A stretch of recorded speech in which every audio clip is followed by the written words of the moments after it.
Super cool radio.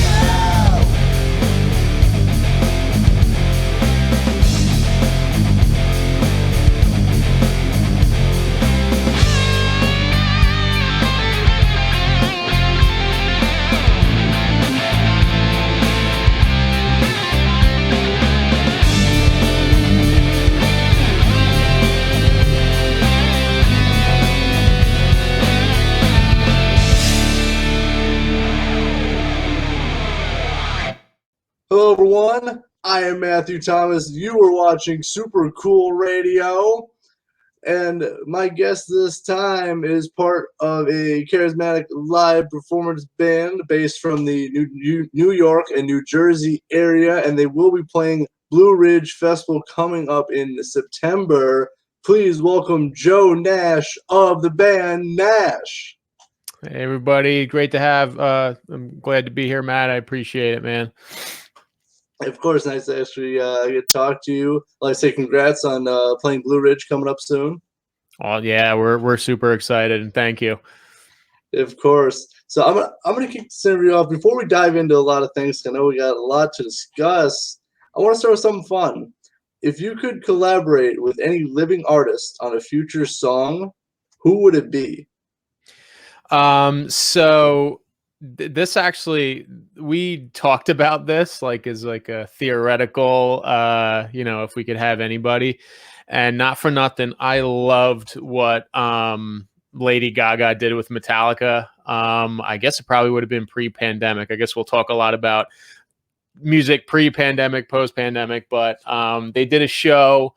I forgot. I guess it might have been one of the award shows. But 2019, I want to say.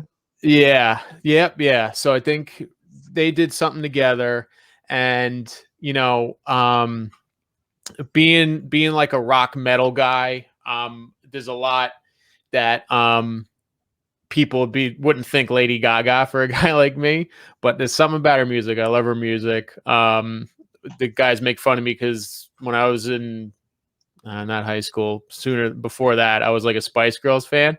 So like, yeah, I know. So I get made fun of that pretty harshly through the band. It's actually a pretty painful experience, but I love what she does, and the energy that she put on that show, and she jumped right into it, and she put her talent on top of it, and she killed it. So if I honestly, and my desire to have a female vocalist do some of our music, honestly, I'd say Stephanie Germanetta. So she's a great, I think that's how you say her last name. I forget. But yeah, she's great. I love just about everything she does. And I would, if you're listening, Lady Gaga, I would love for you to join us at some point. That caught me off guard. I was not expecting. Hell yeah, man! It came out of left field. I know. And the guys are probably listening. Once they listen to this, they're gonna be like, "Oh my god, why did we send him?" But that's what you get, baby. That's what you got. If you send Joe Nash, you never know what to expect. Yeah, it's not always good either. So, but yeah, no, man, I loved it. If anybody, I'd tell, look back at that performance. She jumped right into the genre too. Obviously she's a pop star, but she went out there and rocked her face off. So I loved it. I think that would be cool just for something different. I was thinking like possible answers, and definitely not on my radar, Lady Gaga. I know. Like different rock, rock bands and stuff like that. But dude. It is a different dynamic when you get like a pop star. Like I know if you're familiar with Alice Cooper, he did a song with Kesha for his 2011 album, and that was unexpected. I thought it turned out really good. Yeah, and I think what it's really cool to see some of those weird mashups. I know it's nothing new, right? You did the Run DMC Aerosmith thing and the Linkin Park Jay-Z. Like, it's not like mashing two sort of diametrically opposed genres is a new thing, but it's sort of cool to see that. When I listened to discovered about a year and a half ago a metal band Ginger. I don't know if you know it. Female. Yeah. She kills it, man. And I love to hear a female go from those scream growls to the those amazing cleans that she's got. In Flames did I don't even know the name of the girl they had singing, but In Flames did a song, and I don't know, maybe it's just such the contrast in style that you get from like the harshness of like a metal and rock to like sort of the beauty of the female voice. Something about it really gets me. So it's cool you mentioned Ginger. I was supposed to see him last year, obviously didn't happen, so it's been rescheduled for November. I haven't seen them live. Like, I'm a huge Ginger fan. I really like the music, and it is like for Tati's vocals, just how like she has like really sick screams, but also her like super like clean, like completely night and day. Very night and day, and it's no BS either. You saw, I think where I first saw her song was one of them live, and she's doing it. She gets in the studio and it's either she's really good at one and really good at the other. She's great at both, and she transitions. Again, I don't know that there's not a lot of artists that can do that. Even my favorite male metal artists can't. They're either really good at one and maybe not so great at the other. They get there live and they just bullshit their way through it. But yeah, so it was I fell in love immediately with that band. Yeah, I really liked their the live album. It was live in Melbourne. I think they released it end of last year, I want to say. And like you can tell, I think they did, and they released a video on YouTube as well. Like you can tell, like they're not editing it. It's completely live in front, because the crowd, you would know by the crowd reaction if it was good or not. Exactly, and we've being musicians for as long as we've had, you kind of identify when there might be a little funny business going behind, backstage or at the soundboard. But no, she's great. Maybe I should have said her as the that person would be cool. Yeah, that was stupid. Sorry, Lady Gaga. It's gonna be Tati. I'm gonna have her. I'm not making any friends here today. How to give a bad interview with Joe Nash. Yeah, he sucks. He's a jerk. He's a jerk. All right, so let's dive into some of this stuff now. Hopefully, you get some good answers. Yeah. So, how did Nash come together as a band, and how did you pick the name? Even though I think I kind of figured it out already. Yeah. So, like a million years ago, my dad handed me a guitar and said, "Hey, you want to do this?" And I said, "Hey, sure, why not?" And 13 seconds later, it was in the corner gathering dust. But my brother Brian picked it up. He taught himself how to play, singing. I'm in the other, so we shared a basement. So as soon as we were a little older, my parents threw both of us into the basement, like the rat children that we are. And we shared a spot down there. I was in the other room playing Nintendo, and he's in the other, what became our music room, learning to play guitar and sing songs. He ended up playing bars. I decided to pick up the bass. My other brother, I have 3 brothers, so one of the other brothers picked up the drums. Actually, my dad was drumming with us for a while and doing cover shows in bars like most other bands start out. So yeah, Nash came from the three brothers, and Dylan joined us. Dylan's been with us forever. Yeah, Nash. As far as the dots, we will come up with some really interesting backstory at another time. At the moment, I couldn't really tell you. We always joke that maybe if there's like a whatever version of Behind the Music, whatever, that comes out later, we can make up some story. But yeah, the 3 of us are brothers, and we're using our last name. Sounds good. Yeah, you can maybe get like some like really cool acronyms. So like when VH1 brings back Behind the Music, like, yeah, this is what it stands for. Yeah, it's always good for that. Yeah, exactly. We yeah, it's always been that forever. And then they're gonna pull up this interview and be like, "Horseshit, you said you had nothing." So that would be funny. And then however many years later, like, yeah, this super cool radio interview. Yeah, and he hates Lady Gaga. He pulled back an offer to play. And this is all within 10 minutes. Yeah, he's hard. And then the guy, and he loves the Spice Girls. What's wrong with this guy? Oh man, I'm sorry. I'm trying to keep this on track. This is fun, dude. This is fun. So like, how's like the dynamic of like working with your brothers, like with your family? Like, is it you got like better chemistry, like working with family? Yeah, I mean, you kind of and I'm sure a lot of bands have played together forever may say the same thing, but you sort of get you understood each other's personalities and chemistry outside of music. When you get on stage, you sort of feel it, so you kind of know. And that sort of understanding each other and feeling each other translated to the stage. We do get into our fights. There's been a few times, again, back when we were playing smaller bars, where we'd be screaming at each other in the parking lot for one reason or another. But you understand each other a little better, and you work through problems because you have that backbone of family. For us, it works because we are a loving family. We're tight knit. We don't hate each other. So the Gallaghers of the world who might not necessarily get along, with Oasis and all those kinds of stories. For us, it actually binds us together. We don't let a problem drive us too far away, whether it be personal or band related. So it works.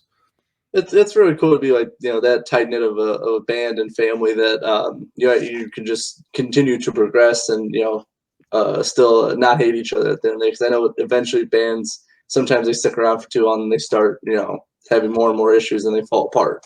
Yeah, and Metallica is one of my favorite. I would say the second time I mentioned them, it's one of my favorite bands of all time. But you all know the story there where they started to, and you can kind of see what happened, right? You get a little more fame, you get a little more money in your pocket, you start getting families, and things start to go a little sideways here and there. Whereas normally you were what you were bound by was the challenge of trying to make it as a musician. Now you've made it, and it's like, all right, well, now what's keeping me from hating these guys? Because we're all filthy rich. Making a lot of assumptions about Metallica, but I'm probably somewhat spot on. The weirdest line, like headline I saw from Metallica, and I still not sure if this is true or not. They wanted to replace Lars with a hologram of Lars. I saw like at the beginning of last year, I think, or middle. It was like I think quarantine last year. I don't know if people were just making stuff up. I don't remember, but I thought that was hilarious. I would believe it if they did it. I would 100% believe it if they did something like that. 100%. Like holograms, like I know they've done that for a few people, like like I think Doc, or not Dio. I think there's a hologram, or at least they did it once in a performance. I want to say, which I guess Right. that's cool. It's all right, but like a drummer, how do you do that and have the music line up? Like you I have to know. have a drum track. They'll figure it out. Somebody will throw enough money at it and they'll figure it out. And now we just won't see anyone live anymore. It'll just be everybody's holograms. And it'll suck. Will there be a Nash hologram? Yeah, we're too cheap for that. No, sorry, we're too cheap. You have to see us in person. Yeah, you're gonna have to smell our stink in life, real life 4D. Here we are. All right, so a big reason I wanted to chat with you. So as I mentioned in my intro, so you guys are gonna be part of Blue Ridge Festival coming up in September. So how does it feel to play a live show, especially a music festival like Blue Ridge? It's definitely, pre-COVID we were like really working on getting tours, to band at our level. Obviously it's you're kind of fighting for what you're going to do. Then I mean there was a lot of things that looked like they were going to develop, and then COVID hit and it all pretty much disappeared. So me personally playing live in terms of the COVID stuff, it doesn't. I'm not fearful of it. I'm welcoming the situation. I'm not worried about everybody being there and everything else. What I think is more important is this sort of return to normalcy, particularly with art, because art is one of those things. We all go to work. We go to work stressed out. We're trying to make money. Music is one of the few things in life that give people happiness. I think you have your family, your family and friends are first. In my opinion, that's really what gives me my true happiness. But music falls not too far behind that, and listening in your headphones and when you're going for a run or in your car or in your house, it's not the same as going to a live show. I mean, there are a lot of bands that I never gave a shit about until I saw them live. I'd listened to a song 5 times. I'm like, all right, cool. But then I saw them live and I'm like, I don't know. Now I hear that song different. And I love the band. Now I love the band. Again, Ginger was the same. Until I saw that video, I don't know that I would have given him a shot. So me personally, I love that it's happening. I think that, I know we need to be responsible. We need to be responsible in life. We need to keep everybody safe. But I think that, I think we have done that. I think we have done that over the last year. And I think it's time to go back and give people their freedom to express themselves in mosh pits and on the grass and in their seats and whatever, however you enjoy, your music drugs, so it's I think I'm loving it. I think hopefully with everything that's happening now, hopefully nothing goes wrong south with it, but so far so good. They're still pushing it. They're still bumping the bands, so it's good stuff.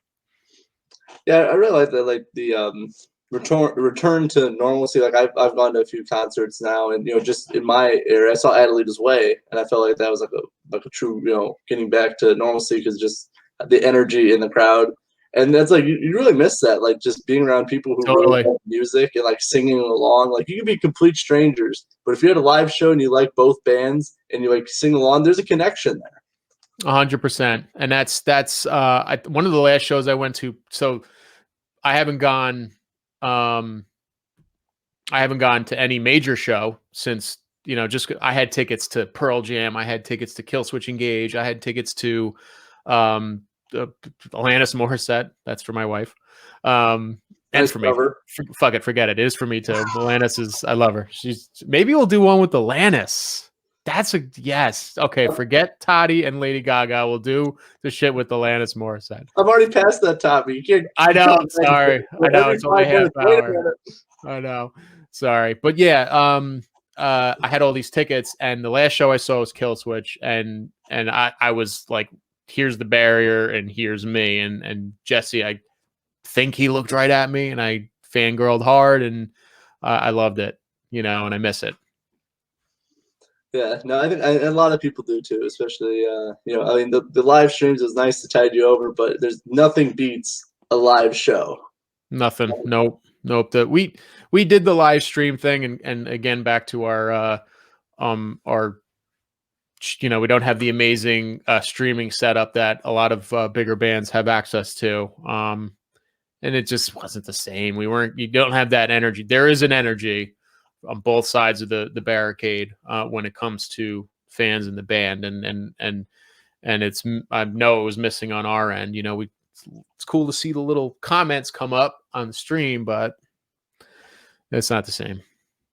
No, it's not, and yeah, I'm glad stuff's starting to get back to normal with all that stuff. But I have heard, maybe this, in an email that someone sent me, that you guys might have a special surprise new song in the works for Blue Ridge. Can you give any details about that?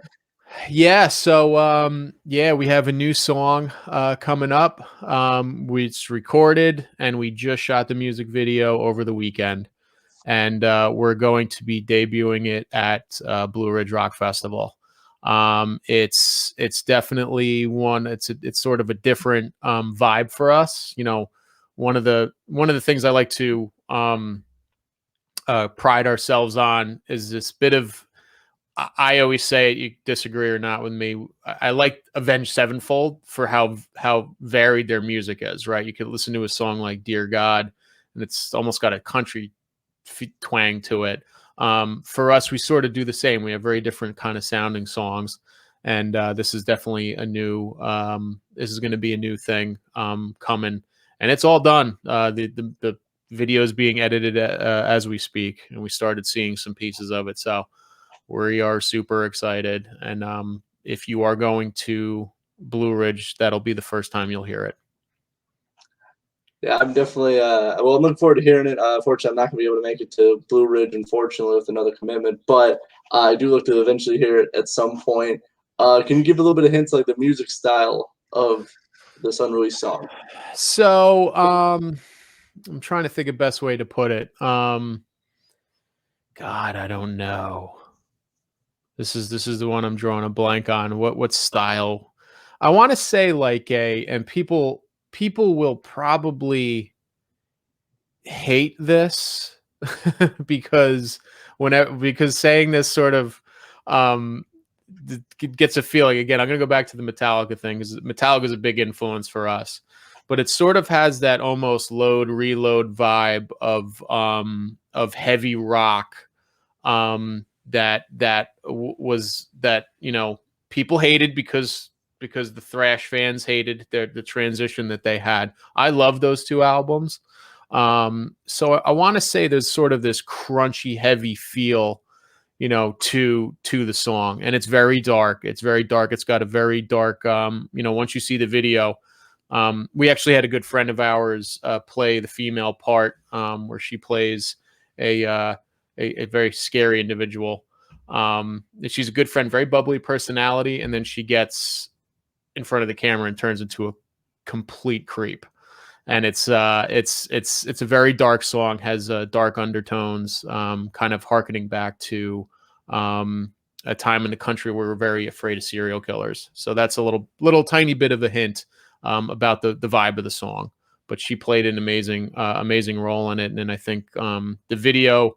I would love people to see the video and the music and hear the song at the same time first, but obviously since we're going to play it at Blue Ridge first, that won't be the case. But it's a creepy song. It creeps me out. It actually legitimately creeps me out I for a really band like us. I really liked everything you just said about that. Like, the serial killer, like creepy, eerie kind of vibe. I've noticed that with like a few other bands, like doing like that kind of eerie stuff, where it's not like overly scary, but definitely puts you on edge a little bit. Well, that's the thing about this song. And the one thing I'll say is that when you start listening to it, you might start to think, he said creepy. I don't hear violins and dark growls or anything. If you listen to the song and you listen to the thing, you're not immediately going to be said creepy. But if you listen to the lyrics, and Dylan's solo, Dylan is our lead guitarist.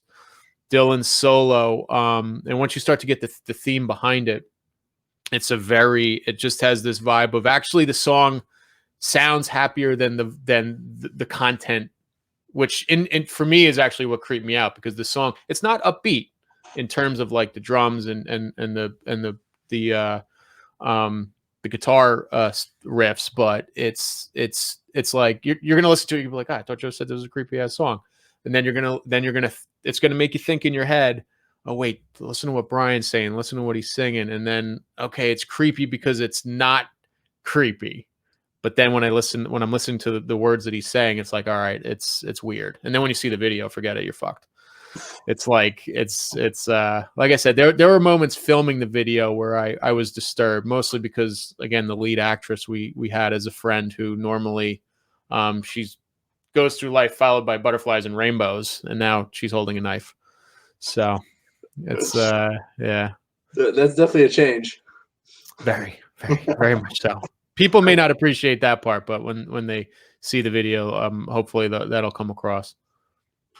That's definitely really awesome. I think you gave some nice teasers that people can definitely look forward to, especially if anyone listening or watching is attending Blue Ridge. You got something very cool in store, so you definitely check out Nash if you're if you're at the festival. Yes, 100%. We're you'll hear it there first.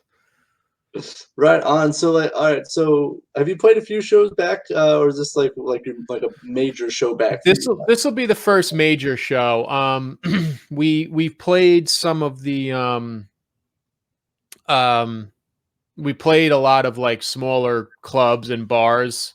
One of which the cops were called because we were outdoors, and now everybody is no longer cool with, bars were doing outdoors, and we were doing things here and there during the pandemic outdoors, and the municipalities were forgiving it because it was COVID and everybody's just trying to make a little money for their places. But we got the cops called. We haven't really reached out to any major for any major venues aside from Blue Ridge. We're kind of dipping our toes back in, and a lot of the venues it's like they're still trying to figure out what they're doing. We played Starland Ballroom in Jersey. That was one of our big shows before. We had a show with Puddle of Mud in New York before the pandemic. We had a show, another sort of controversial show that ended up getting canceled because of COVID, was with the band Trapped, which, if I'm sure, given the way you're talking, I think you probably followed that pretty closely. I'm aware, maybe just a little bit of what happened. I was excited to play it because we like to play, but I was also didn't want to get shot or whatever that may have happened at that show, but it got canceled. But as far as we're in the middle of working up some new shows. We're actually reaching out to venues again and seeing what the deal is, but everybody's got different levels of what they're doing. Some places have closed, some places have changed management. Some places I think are favoring larger touring acts before they kind of touch bands like us. Some places, we're just feeling it out. Yeah, I think that's pretty much where everyone, like a lot of bands, are right now. Especially like it changes from state to state, even county to county. Everything's kind of different. So I mean, it's really you just gotta reach out, see what's going on, pretty much. Yeah. If we don't want to, we want to still work, but we don't want to commit to too much before and then find out that it all kind of goes to crap. We're just trying to see. We would love to see like South by Southwest. They did like a virtual thing last year. I appreciate their efforts. I frankly would love to play a South by Southwest in the traditional South by Southwest way. So we're kind of like, again, that's one of those things like they don't know, or I think they're trying to do live, but they don't know. So it's like, all right, we'll leave that alone for this year. Hopefully next year it'll be a little more straightforward. Yeah, hopefully everything gets sorted out at least for next year, in the beginning of next year, that everything can kind of line up, more festivals and big shows like that as well. So I do hope, obviously we get more information, word, and management's kind of consistent with things. Yeah, exactly. Yeah, no, it'd be very exciting to see, because I personally think, and the guys we've all said the same thing. I think music may look very different now, which might actually be a good opportunity for any. And if you're a band listening to this, that maybe before thought, we can't break through, we can't do that. Obviously it's like getting struck by lightning. This might be a time to figure a new way out. Over the years, we've all seen how music has evolved into like the streaming model and the Spotify's and Apple Music's and touring and selling merch and this and that, and the Justin Bieber YouTube sensation. Like there's different ways to do things, and maybe COVID might have been a blessing in terms of giving some other people opportunities. Yeah, I think a lot of people more time to think and be more creative with how am I going to get my music out if I can't actually Exactly see it. people. And I think that definitely allowed people just find different ways, find different avenues to at least reach their fan base and still connect with their fans. 100%. Yeah, I think like I said, I think this will open doors for people. I think so too. And more people, I think, are now willing to, they might have took live music for granted, in 2019, but now they're like, okay, we should get a consistent. Like I know some venues are like, we need consistent music back now, just because we missed it so much. Right. That maybe they'll take bands that normally they wouldn't have in the past, just to mix it up. Who knows? Maybe there might have been bands that were born in the pandemic that hopefully it'll be the next big thing we'll see. So that's kind of an awesome feeling. It is. It really is. But so obviously with Blue Ridge coming up, so how do you prepare for shows? Anything specific you do, either like day of or before you hit the stage? Well, as soon as I leave here, we have practice. So that's number one. Leading up to the show, a show like this, we'll we'll get it together. I mean, it's a festival of this magnitude when you're sharing the stage with Megadeth and In Flames and Killswitch and Shinedown, like Limp Bizkit. You got to have your shit together because, there is no, let me sit up there and tell them a story about my childhood sort of thing. Like you gotta bust out the songs. So, and we want them to hear Scary House, which is the name of the song, the new song. Ooh, I know. I struck me. I didn't mention the name. But so we'll practice leading up.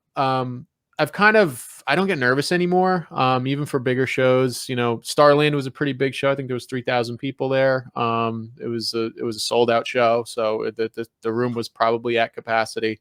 I don't really get nervous anymore, but preparing, I drink a lot of water. I stretch my hammies. I eat some bananas. I take care of myself. But practice, man, timing the shit out, talking about how the songs are going to be structured.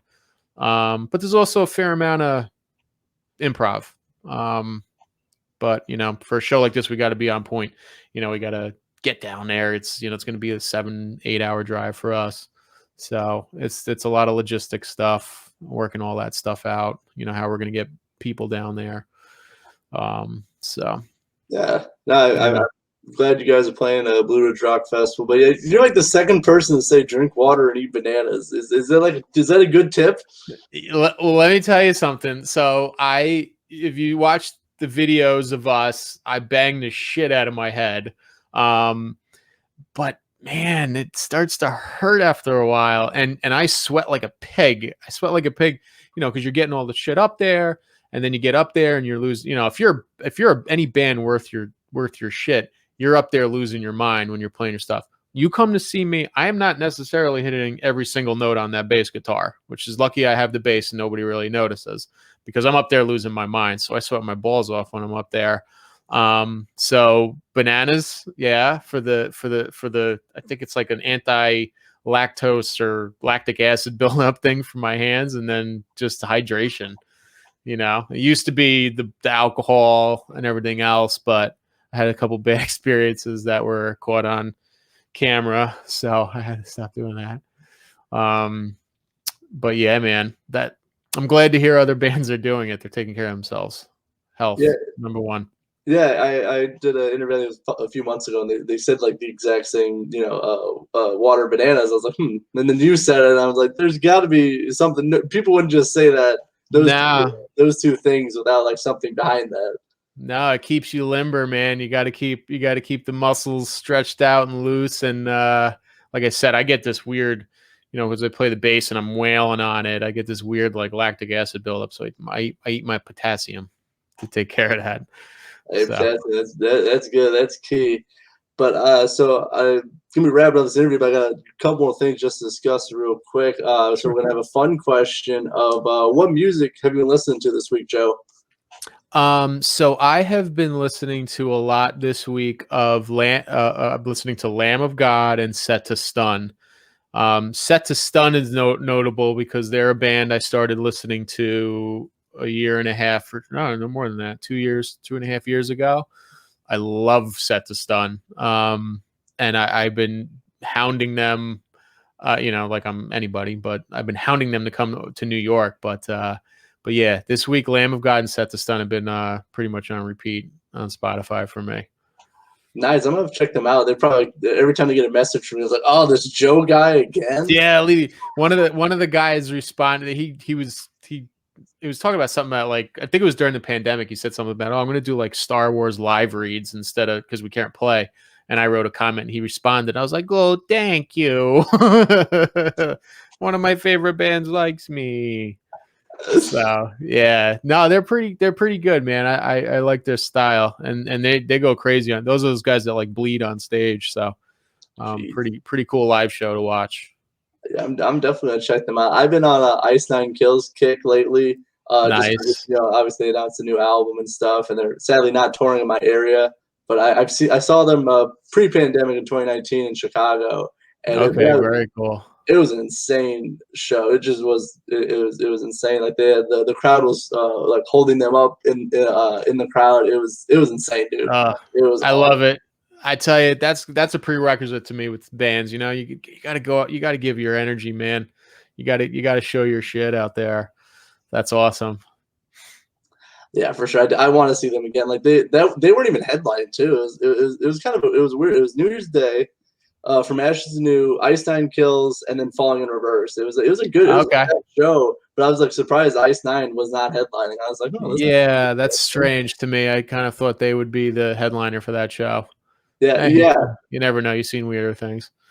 That's true. Yeah, there's definitely a lot of. I think there's been weird, like more weird tours lately now. Like people are like Limp Bizkit and Spirit Box. Like I've heard a lot of people talk about that. Yeah, I don't listen. I haven't listened to much Spirit Box, but I get their vibe, and Yeah, I mean, Limp Bizkit with anybody, sort of right now. It's like any newer artist, unless you were doing some kind of like Limp Bizkit Corn, like back to that sort of family values tour sort of thing. yes. But I'm kind of I don't know. People have mixed. I was just reading an article because they talked about how they canceled their shit. Yeah. I'm actually kind of jazzed they're back together. I was like, I know people have like mixed feelings on Limp Bizkit, but I don't know. It's cool. It's kind of funny, like it's almost like a time capsule with their stuff. Like you can tell, like this is like early 2000s, and like you can tell, I was like, I went for a Limp Bizkit kick because it's just like everything you were going through, like when you're like high school and after high school is like that's exactly how I feel right now. Exactly. I want Yeah, to write stuff. I know. It's a song when we every once in a while we play covers at our show, and that's one of the ones we'll throw in there every Oh, once in really? a while. Yeah, we just go wild on it. It's one of those, and it's exactly what go back to what I said about the energy. We play a song like Break Stuff, I'm just hitting my bass. I'm just hitting that E string with whatever part of my hand I feel like. And people are just going crazy. They just want to hear the energy. But yeah, it's a lot of fun. It's a lot of fun. Definitely, for sure. But Joe, thank you so much for hanging out here on Super Cool Radio with me. I do got one more thing before I let you go. So obviously, you got Blue Ridge Rock Festival coming up in September. But what else is planned for Nash? How are you going to close out the rest of this year, 2021? So we're looking to after Blue Ridge, we're already looking to partner with some of the artists that are local that went to Blue Ridge. We're looking to get some shows, probably in the New York City area. We're reaching out to some of our contacts to try to start doing more shows. You're gonna see the new song in the video out on a PR run. We're gonna promote the hell out of that. So you're gonna see a lot of that all over the place. And it's just going to be about we're actually going to be back in the studio because when we went in to record Scary House, we actually recorded some other stuff while we were there. We got to finish that off with our friends at Nada Studios. Amazing guy. We're finishing up the video with Black Wolf Image. They're another amazing group of people. Black Wolf Imaging. It's just a lot, putting more material out there and trying to play live are really the priorities. Touring, it'll probably, I think that's one of those things we're just going to see how Blue Ridge goes, see what the vibe is out there, and then see if we can swing that without too much chaos. But that's it. You're going to start seeing our shit go out there. The new song and video you're going to see it in some big places. Oh, I'm really happy to hear it. I definitely look forward to watching the video and paying attention to the lyrics and the words in the song. And I think it's gonna be good. I'm really looking forward to it, especially the eerie and creepy factor in it. Yeah, hell yeah, man! You gotta hit us up after you hear it. Just tell me if you agree with my assessment of our song. Yeah, I'd be like, no, Joe completely lied to me. What is? Yeah, he doesn't know what the hell he's talking about. He got on my show and spouted all this nonsense. And he couldn't even answer the first question without changing. Yeah, he backtracked 15 times through the interview. We'll get one of the other guys on. Where's the other guys? I love it, dude. Thank you so much. Please check out Stream Support. Give a like to Nash. If you're going to Blue Ridge, say hi to them. They're really cool. They might lie to you, but they're cool. We'll have it. Well,